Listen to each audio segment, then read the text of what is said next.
펼친다. 한국정치학회이사 조경근 교수, 부경대 정치외교학과 차재권 교수 스튜디오 나와 계십니다. 안녕하세요. 어서 오십시오. 네, 두 분 오랜만에 뵙습니다. 네. 일단 윤 대통령 임기 후반기가 시작이 됐습니다. 어떻게 평가하고 계십니까?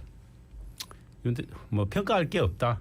기본적으로 모든 것들이 다 무너져 있는 상황이어서 정말 대통령으로서의 자격이 있냐 이 부분에 대한 국민적 의혹이 명백하게 존재를 하는 거고, 그런 의혹을 뒷받침하는 제가 볼 때 정황적 증거들은 너무도 차고 넘친다. 네. 단지 물적 증거가 아직까지 잡히지 않아서 국민들이 마지막 이제 퇴장 카드를 내고 있지 못하는 상황인데, 저는 앞으로 아마 겨울 넘어가면서 그 퇴장 카드를 만지작거리는 국민의 민심이 표출될 가능성이 매우 높다, 그렇게 봅니다. 네, 뭐 대담하고 기자간담회 했잖아요.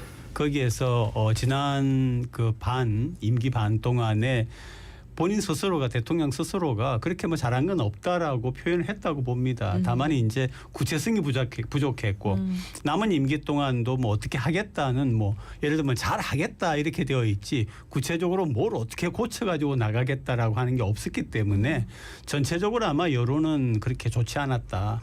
근데 그만큼 또 좀 정신을 차려서 국정을 운영해야 된다, 이런 평이죠. 예, 최근 이제 뭐 경향신 모 일간지에서, 중앙 모 일간지에서 정치학자 30명 딱 뽑아가지고 그 평가를 했어요. 네. 그런데 그게 10점 만점에 2.2점 받았습니다.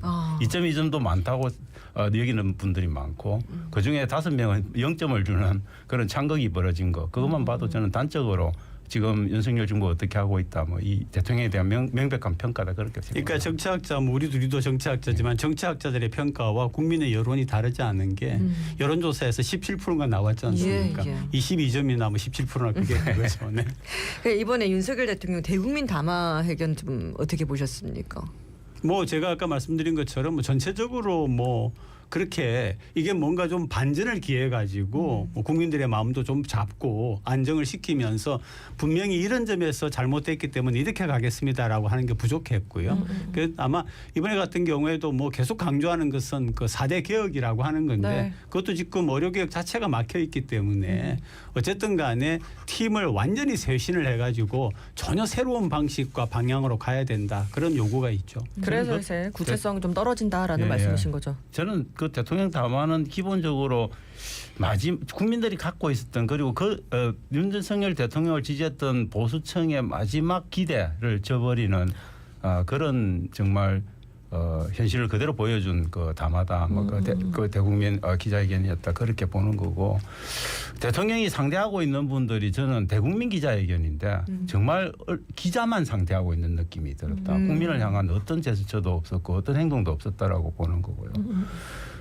저는 그 담화를 보면서 대화를 보면서 느낀 거는 대통령이 살고 있는 세계와 국민들이 살고 있는 세계가 완전히 분리된 세상을 우리는 지금 살아가고 있다. 대통령은 또 다른 자신만의 가상현실을 하나 만들어 놓고 살고 있는 느낌. 거기서 내가 뭘 잘못했냐, 내가 뭘 잘못했는지 좀 알려달라라고 이야기를 하는 거죠. 그걸 모르시기 때문에 뭘 사과해야 될지를 모르시는 느낌이 들더라는 거죠. 그게 좀 심각하다, 그렇게 봅니다. 가장 큰 문제는 그거 같아요. 지난번 대선 때에 국민들이 그동안 정치인들에게 하도 대여가지고 정치 안 한 사람을 뽑아놓았는데, 그러다 보니까 정치도 모르고 이제 이런 걸 잘 모르는 거죠. 국정도 사실은 모르고 그러다 보니까 2년 반 우왕좌왕했는데, 그래도 어쩌겠습니까? 뭐 2년 반이 남아 있기 때문에 잘 해야 되고, 그러기 위해서는 보좌하는 사람들을 제대로 갖춰야죠.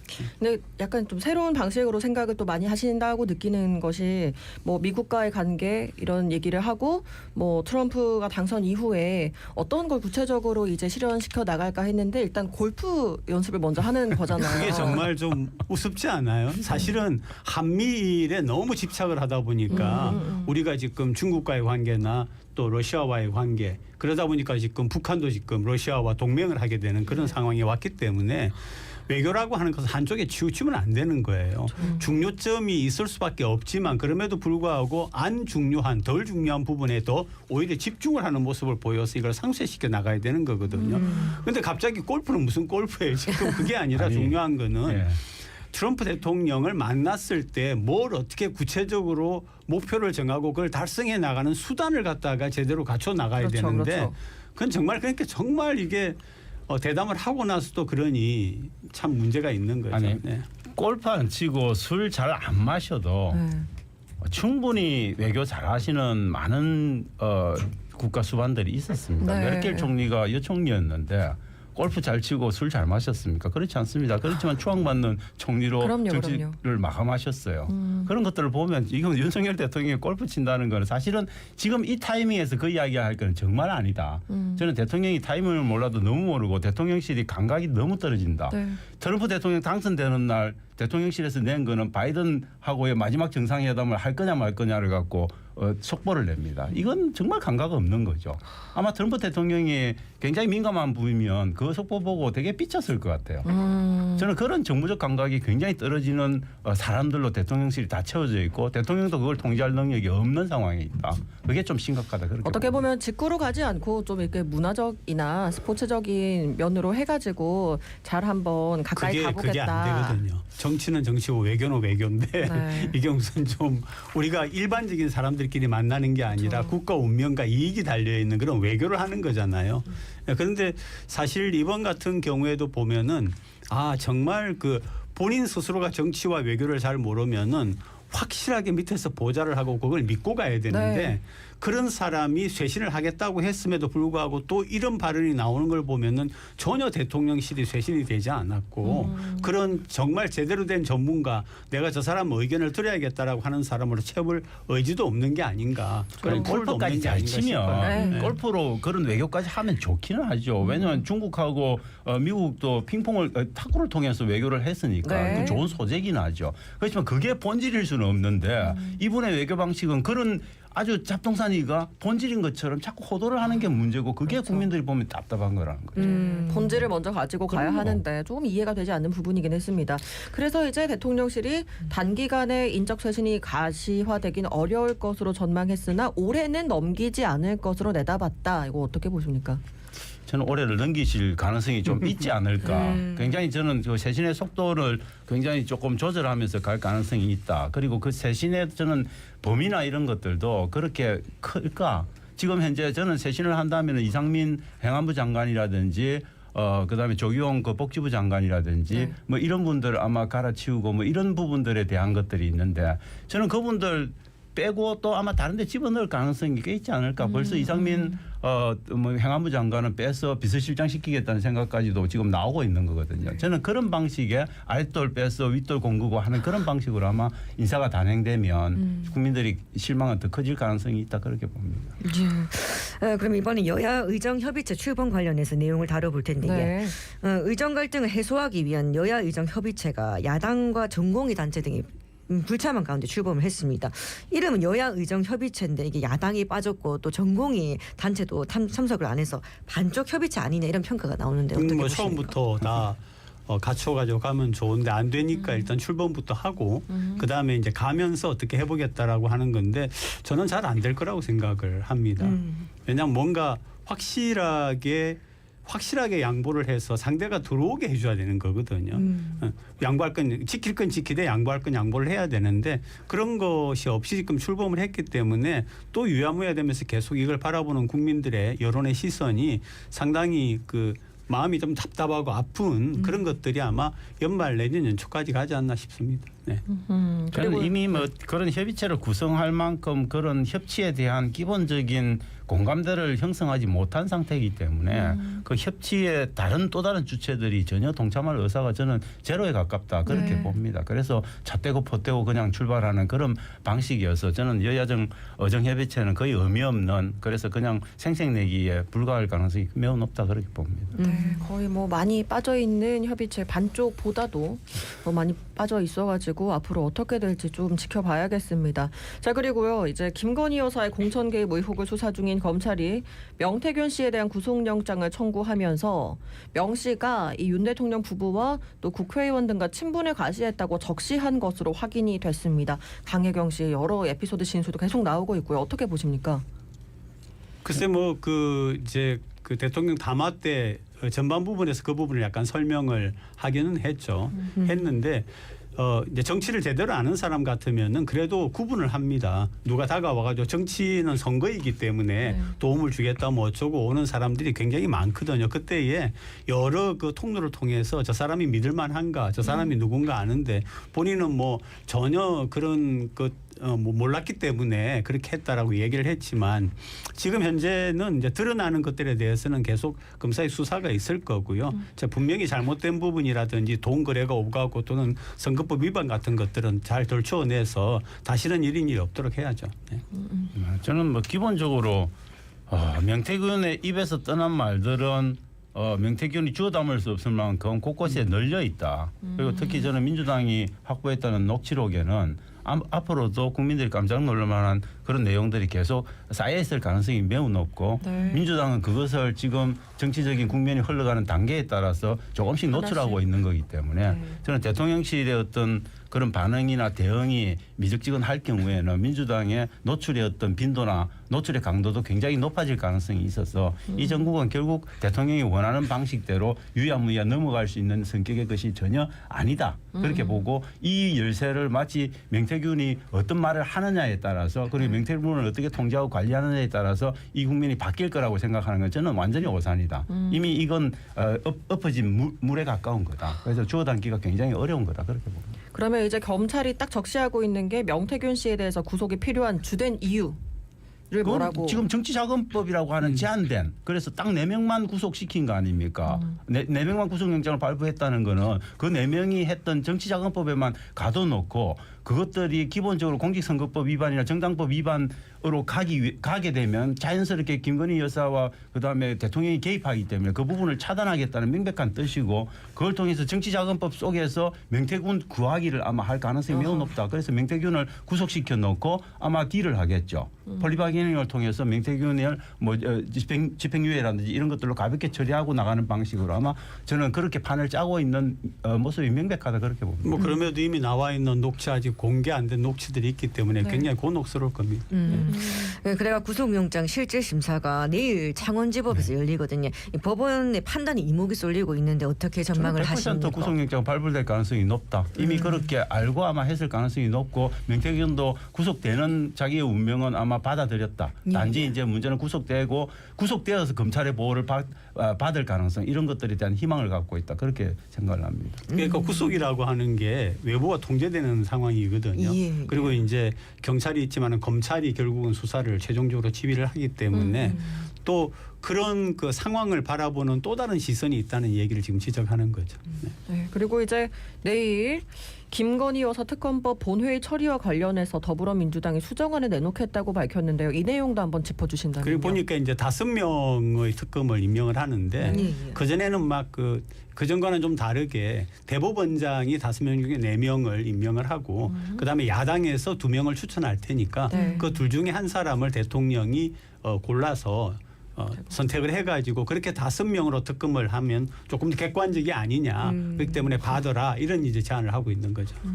네, 하여튼 뭐 저는 뭐 기본적으로 이제 대법원장이 추천하고 그 중에서 야당이 2인을 골라서 대통령에게 추천하는 이 방안을 갖고 있는 거잖아요. 이건 기본적으로 저는 거의 한동훈 대표가 요구하고 있고 여당이 요구하는 거의 모든 것들을 전격적으로 수용한 안이라고 봅니다. 그런데 이 안에 대해서 사실 국민의힘이 안 받을 이유가 없는 거죠. 저는 이건 민주당이 덫을 놓고 지금 국민의힘이 어떻게 하나를 보고 있는 거다. 국민의힘이 여기 걸려드는 순간 국민들 입장에서는 쟤들 왜 해달라고 하는 대로 다 해줬는데도 안 해? 그 말은 뭐냐? 근본적으로 특검에 대한 의지가 없구나. 심지어 한동훈까지도 그렇게 특검에 대한 이야기를 하면서도 특검 받을 의사는 전혀 없구나. 이런 것들을 명확하게 확인시켜주는 과정에 있다고 봅니다. 저는 민주당의 고도의 정치적인 전략이고 거기에 국민의힘이 걸려들 가능성이 매우 높은 상황에 와 있다. 그렇게 봅니다. 그리고 국민의힘이 김 여사 논란을 특별 감찰관으로 좀 막아내려 한다. 뭐 이런 얘기가 있는데 본회의 당일인 내일 의원총회 열고 또 특별 감찰관 추진을 논하기로 했지야. 특별감찰관은 그냥 예. 그건 아무것도 아닌 거예요. 특별감찰관은 그냥 상설적인 제도고 특별감찰. 근데 특검은 지난 비리나 지난 부패에 관해서 조사하는 거면 특별감찰관은 그런 것하고 예방적인 성격이 강한 게 특별감찰관입니다. 예. 그래서 이건 성격이 완전히 다른 거예요. 그리고 규모도 다르고 할 수 있는 어떤 지위도 다른 거고. 그래서 특별감찰관과 특검을 섞는 거는 전혀 완전히 저는 물과 기름을 섞는 거나 마찬가지다. 그래서 특별감찰관은 특별감찰대로 하시면 돼요. 그런데 특별감찰관이 결코 할 수 없는 영역은 특검으로 해야 되는 게 맞는 거죠. 특별감찰관은 대통령과 그 주변 인물들이 어떤 부정적인 거나 잘못된 일을 하지 않느냐라고 하는 거를 감시하고 관리하기 감찰, 위한 그런 네. 기구이지 지금까지 지나왔던 것들과는 상관이 없는 거죠. 네. 그럼 이게 지나고 나면은 또 국민의힘에서 이탈표가 또 나올지에 대해서도 아마 그건 굉장히 한동훈 대표나 국민의힘으로서도 힘들 거예요. 왜냐하면 이렇게 이탈표가 나와가지고 어떤 상황이 변한다라고 하면은 그게 대통령뿐만 아니라 집권 여당에 큰 문제가 되기 때문에 저는 그렇게까지 안 가는 방향을 세우고 있지 않나 국민의힘이 그렇게 생각을 하고 있습니다. 저는 특검법안에 수정된 내용들이 국민의힘이 명분을 잃게 만드는 내용들이 있기 때문에 네. 상당 부분 저는 지난번 반대했던 내분에 아마 다른 분들이 고민은 할 것 같아요. 그렇지만 아직까지도 한동훈 대표가 보이는 태도라든지 전체적인 대통령이 잡고 있는 그립감 이런 것들 아직은 느슨해지지 않았기 때문에 상당한 고민을 하지만 그래도 8명에 육박해서 그게 통과되기까지는 쉽지 않을 거다 그렇게 봅니다. 거기다가 또 이제 변수가 있잖아요. 이재명 네. 대표에 대한 예, 그런 예, 재판. 재판이 있기 때문에 그런 변수를 아마 정치판들이 많이 기다리고 있는 것 같아요. 네. 그래갖고 이재명 더불어민주당 대표 선거법 네. 위반 1심 선고 앞두고 지금 생중계 관련해 가지고 지금 신경전을 벌이고 있거든요. 이에 대해서 말씀 좀 그 해주시겠습니까? 생중계에서 그거 뭐 하려고 그러는지 전혀 알 수 없는데 저는 생중계를 요구하는 여당의 그 대통령실의 입장은 기본적으로 이재명 대표를 어떻게 하면 포토라인에 세워서 창피를 주냐 이게 목적인 겁니다. 그걸 핵심입니다. 위해서 포토라인에 세울 수는 없으니까 그걸 법정에서 선고받는 기간 그 모습을 통해서 포토라인 효과를 끄집어내려고 하는 명백한 정치적 의도가 딸려 있는 정치적 압박이다. 저는 그렇게 봅니다. 그래서 사법부에 대해서 뭐 바깥에서 집회하는 게 압박이라고 이야기를 하지만 저는 또 다른 유형의 압박이 이렇게 재판부에 대해서 신청을 그런 그 TV 생방송 신청을 하는 걸로 나타나고 있는 거고 재판부는 저는 전혀 받아들일 의사가 없는 걸로 확인이 되고 있다 그렇게 보입니다. 그러니까 그러니까 어제 이제 기사를 재판을- 보면은 받아들이지 않았다고 예, 예. 나오거든요. 네, 재판을 생중계한다라고 하는 것 자체가 이건 좀 약간 넌센스거든요. 네. 넌센스이고 그다음에 왜냐하면 그게 어떻게 이게 판결이 나느냐도 있겠지만 그 안에 왈가왈부되는 것들이 바깥에서 오용될 가능성이 있기 때문에 재판부가 그에 대해서 부정적인 의견을 밝혔다고 우리가 알고 있으니까요. 그렇게 되지는 않을 걸로 봅니다. 그러니까 앞으로도 이런 좀 재판 생중계에 대한 이야기들이 뭐 또 해달라는 이런 요청들이 여러 번 나올 것 같죠. 그럼 계속 아마 국민의힘은 그렇게 하겠지만 저는 재판부가 이런 사안에 대해서 여당의 대표에 대한 이런 사안에 대해서 생중계까지는 안 할 거다. 이거는 박근혜 전 대통령이 그 탄핵 심판을 받던 그 상황과는 완전히 다른 상황이다. 그렇게 인식을 해야 될 것 같습니다. 그 15일에 1심 선고 공판이 열리게 되는데 만일 3심에서 이 벌금 100만 원 이상 형이 확정되면 이 국회의원직 상실하고 네. 또 차기 대선 출마 역시 좀 어려워지는 그렇죠. 상황이지요. 뭐 두 가지- 가장 큰 거는 이제 또 지난번 선거 때 있었던 정치 그 선거 자금에 대한 보전 아니겠습니까? 거의 400억인가? 그거 이번에 달려 있는 거 아니에요? 그건 아닌 거. 그거 다 다른 그건 거네요. 아니고 지금 갖고 있는 거는 뭐 몇 가지 너무 많아서 사실 열거도 그러니까 못 하겠는데. 이게 좀 몇 가지가 저는 제가 볼 있어가지고. 때는 뭐 예. 지금 하고 있는 거는 이제 뭐 성남 FC 건도 있고 뭐 이화영 대북 송금 건도 있고 그다음에 그 선거법 위반. 뭡니까 검사 사칭. 근데 검사 사칭에 관한 이 부분이 조금 애매한 부분들이 있긴 하지만 법리적인 관점에서는 무죄에 가까운 가능성이 굉장히 높고 아마 이것도 제가 볼 때는 100만 원 넘지 않고 한 7, 80만 원 정도 수준에서 마무리될 가능성은 좀 있지 않을까 하는 생각이 듭니다. 그래서 기본적으로 저는 공직선거법 위반 가지고 어떻게든 100만 원 이상을 때려서 이재명 대표를 대선에 못 나오게 하는 게 목적인데 저는 대한민국 재판부가 그렇게 쉽게 호락호락 여당의 뜻대로 움직이지는 않을 거다 그렇게 봅니다. 그러니까 이제 가장 중요한 게 여러 가지가 있는데 그 중에서 공직선거법이 이게 개인 문제뿐만 아니라 민주당이 받았던 정당 보조금까지도 문제가 되는 거고요. 그래서 뭐 90만 원 얘기도 나오고 여러 가지 얘기가 나오고 있습니다. 그렇죠. 이게 되면 근데 100만 원 이상 나오면 네. 400 몇십억에 가까운 대선 자금 다 토해내야 다 되는 토해내야 상황이니까 민주당으로서는 괴로운 거죠. 지금 굵직굵직한 사건들이 지금 11월에 많이 포진돼 있습니다. 여야 모두에게 11월이 좀 많이 좀 속 시끄러운 그런 달이 될 것 같은데요. 저희도 얘기를 하다 보니까 어느새 지금 마무리해야 될 시간이 됐습니다. 연내에 꼭 해결해야 될 사안 하나만 딱 말씀해 주신다면 10초. 저는 10초. 특검 통과. 네. 특검 통과해서 특검으로 제대로 가보자. 이게 가장 큰 현안이다. 네, 한국 글쎄 뭐 워낙 많아가지고 11월에 하늘이 좀 뿌연 것처럼 전국이 좀 그래 보입니다. 잘 되기를 바라는 국민의 기도가 하늘에 닿기를 바랍니다. 날씨 때문이었군요. 조경근 교수, 차재권 교수와 함께했습니다. 고맙습니다. 예, 자갈치 아침에 18,542회 김예지였습니다. 아나운서 정경진이었습니다.